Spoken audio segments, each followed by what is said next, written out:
안녕하세요. 돈 되는 라디오입니다. 오늘도 제 방송을 들어주셔서 진심으로 감사드립니다.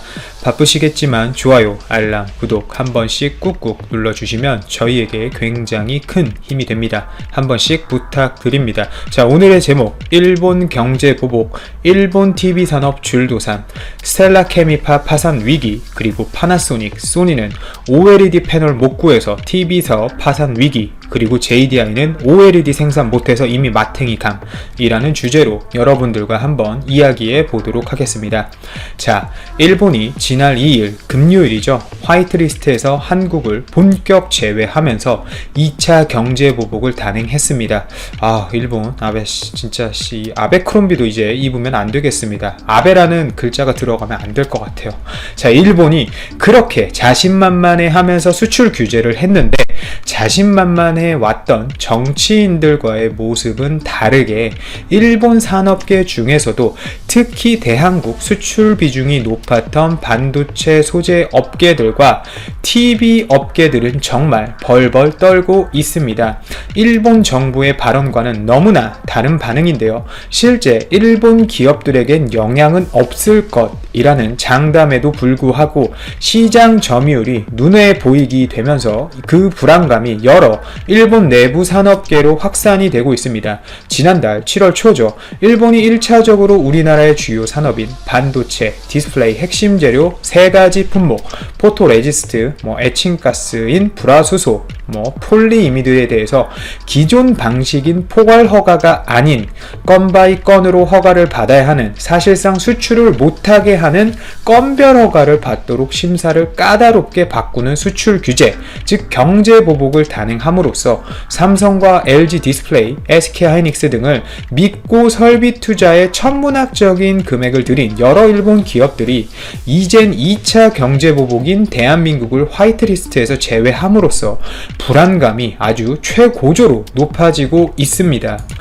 또한 장기화될 경우 한국에서 소재 국산화 플러스 거기에 수입처를 다변함으로써 이젠 일본 산업계가 한국으로부터 패싱당할 수 있다는 염려까지 고조화되면서 일본 정부를 비난 및 비판하는 여론 또한 커지고 있습니다.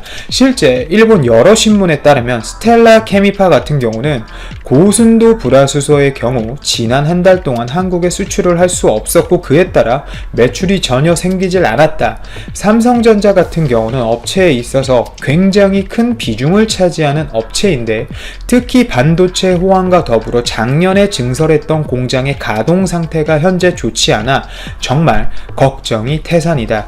개별 허가 절차를 실제 추진 중이긴 하지만 정해진 절차를 거친다고 해서 당장 수출할 수 있을지는 의문이지만 현재로서는 상황을 좀 더 지켜봐야 할 것 같다라고 발표를 합니다. 또 여기에 대한민국의 수출량을 잃게 된다면 매출적인 면에서 타격이 굉장히 크고 추가적인 설비 증설로 인한 가동 문제도 심각해질 수 있다. 이런 규제로 인해 개별 허가가 아닌 기존의 방식인 포괄 허가가 얼른 승인이 나길 바라고 부디 한일 관계가 개선되길 기다리고 있다라고 얘기를 했네요. 자, 스텔라 케미파 같은 경우는 이런 어려운 상황이고요. 자, 파나소닉과 소니는 TV 사업이 사실상 어렵게 되어 버렸습니다. 유기발광 다이오드 TV가 이번 상반기에만 전 세계적으로 누적 판매 대수가 500만 대에서 600만 대 이상 판매되었다고 하는데요. 사실 이 OLED TV 시장은 LG 디스플레이가 꽉 잡고 있는 게 사실입니다. 그리고 굳이 LG 디스플레이가 탑재된 LG전자 제품이 팔리지 않더라도 LG 디스플레이는 매출을 올릴 수 있습니다. 왜냐? 일본의 소니 그리고 파나소닉의 OLED TV가 일본에서건 혹은 일본이 아닌 다른 나라에서건 판매만 되면 LG 디스플레이가 수익을 얻는 이유는 바로 소니와 파나소닉에게 사실상 LG 디스플레이가 대형 TV용 OLED 패널을 독점 공급하고 있기 때문입니다. 자, 이렇게 되면 디스플레이 쪽에선 어떻게 이야기가 달라지느냐?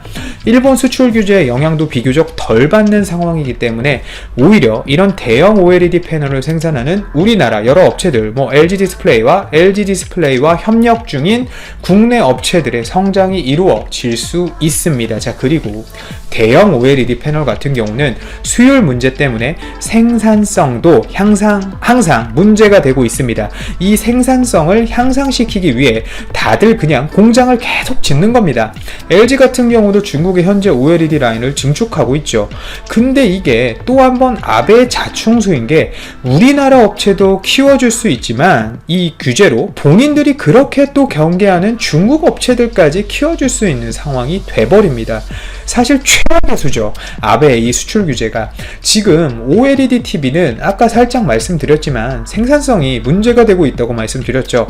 시장이 성장하는 것 대비 OLED 생산량이 못 따라가고 있다는 겁니다. 자, 몇 년 동안 비교를 해보면 OLED 가격이 예전보다야 당연히 떨어졌지만 지금 삼성의 QLED나 UHD 대형 TV들과 비교해 봤을 때 가격 하락폭이 어느 쪽이 더 크죠?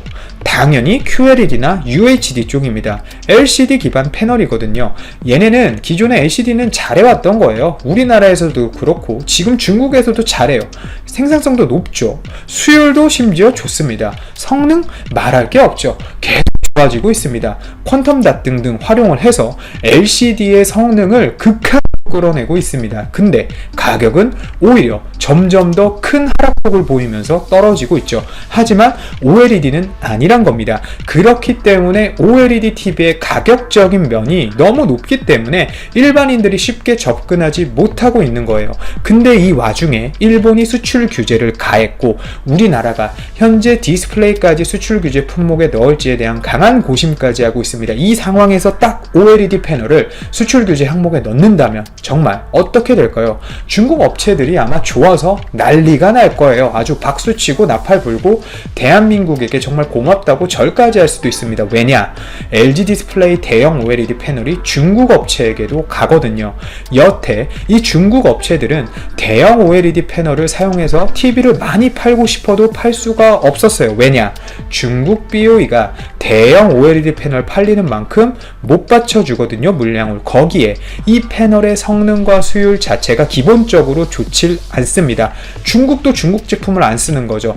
양품으로 사와서 양품이라고는 하는데 TV 만들어 봐야 AS 비용이 더 드는 구조예요. 그렇기 때문에 중국의 스카이웍스, 창우 등이 굳이 자국 기업인 BOE 거 받지 않고 LG 디스플레이 걸 독점으로 수입해서 쓰고 있지만 그마저도 판매할 대형 OLED 패널이 모자란다는 거죠. 지금 없어서 못 팔고 있는데 LG OLED 패널 받을 수 있는 기회가 중국에겐 생긴 겁니다. 자, 그런 매출 면에서 그리고 시장 점유율 면에서 보면 소니와 파나소닉은 패널을 못 받죠. 그럼 못 팝니다. 일본의 수출 규제 때문에 점유율이 뚝뚝 떨어질 겁니다. 자, 다시 진출한다 한들 TV 같은 경우는 적어도 한번 바꾸면 몇 년은 쓰죠. 이 몇 년 동안 아무리 소니와 파나소닉이 난리를 쳐도 시장 진출이 다시 어려워지는 겁니다. 그리고 중국 업체, 우리나라 LG 디스플레이는 그 시간에 놉니까?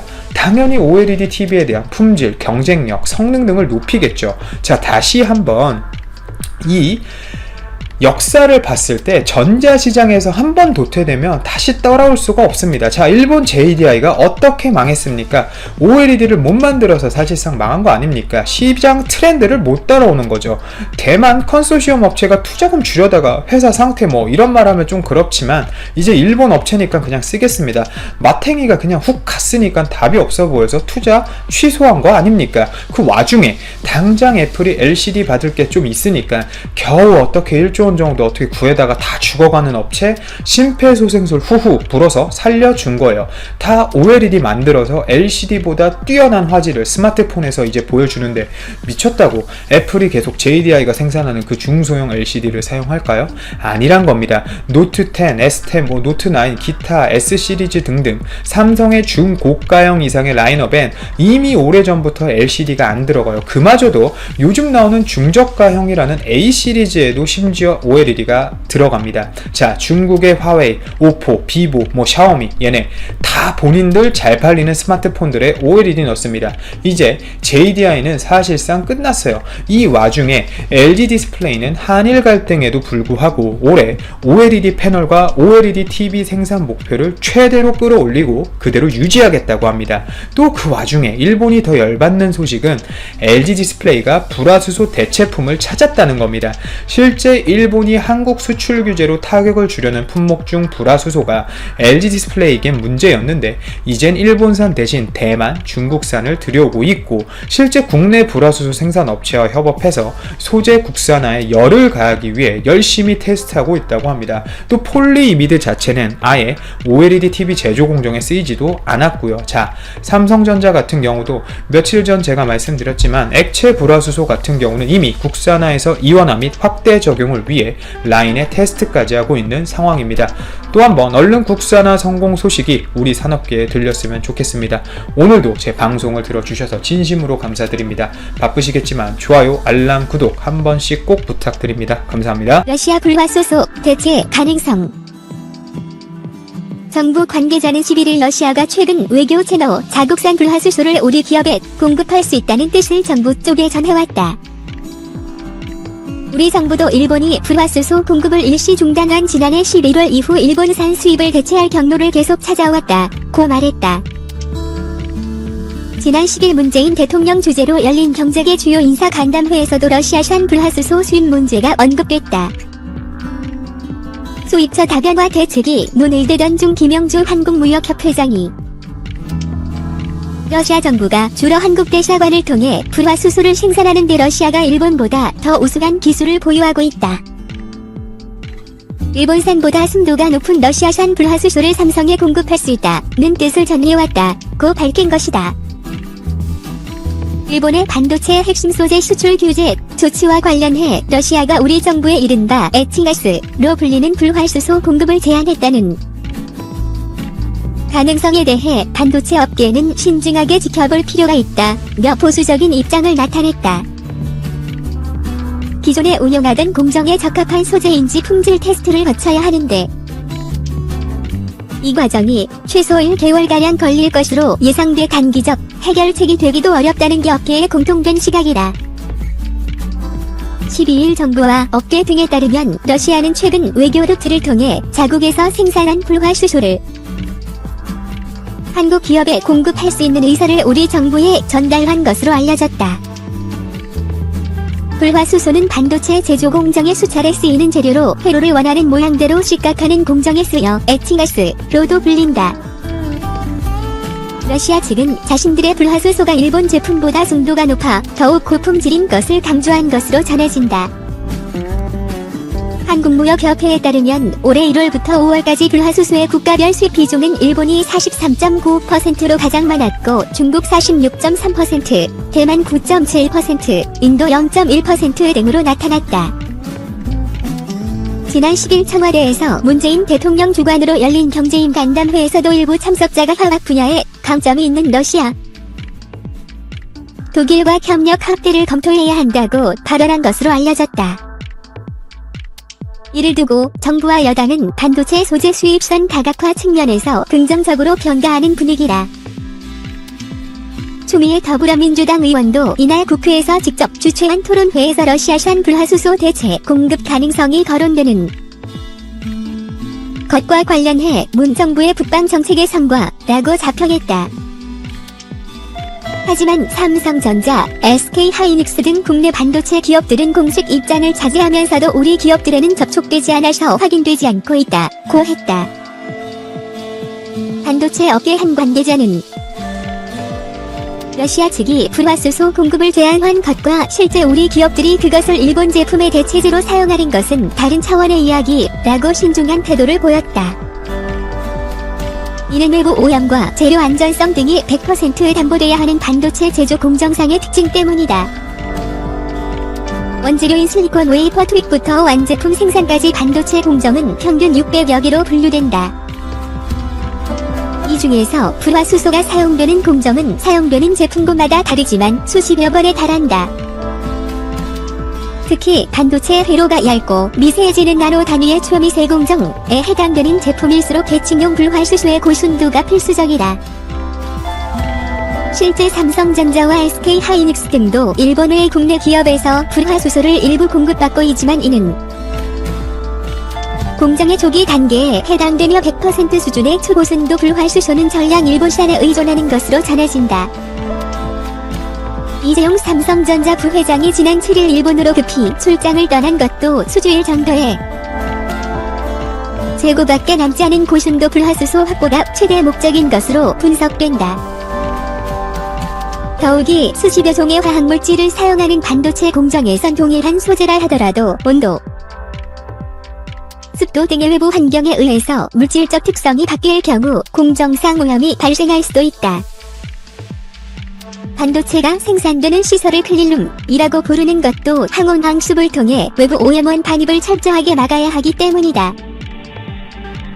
기존과 다른 품질의 재료를 양산 공정에 도입하기 위해서도 까다로운 품질 테스트를 거쳐야 한다.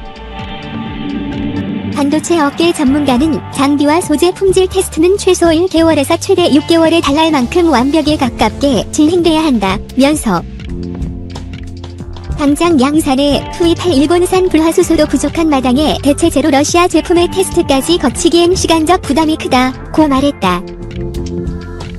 우리 반도체 기업들이 이처럼 보수적인 입장을 취하는 것은 추후 발생할 수 있는 제품의 안전성과 품질 논란을 의식한 것이기도 하다. 공정상 실수나 오염으로 제품에 문제가 생겼을 경우 반도체 기업들은 리콜을 감당하고 고객사로부터 신뢰 하락의 어려움을 겪을 수 있다는 지적이다.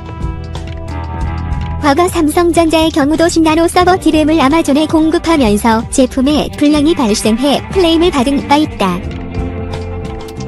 이주환 하나금융연구소 연구위원은 반도체 기업들은 새로운 소재나 재료를 공정에 적용하는 데 보수적일 수밖에 없다면서 품질 이슈가 발생해 고객사의 컴플레인을 받을 경우 업계 신뢰도 하락으로까지 이어질 수 있다고 말했다.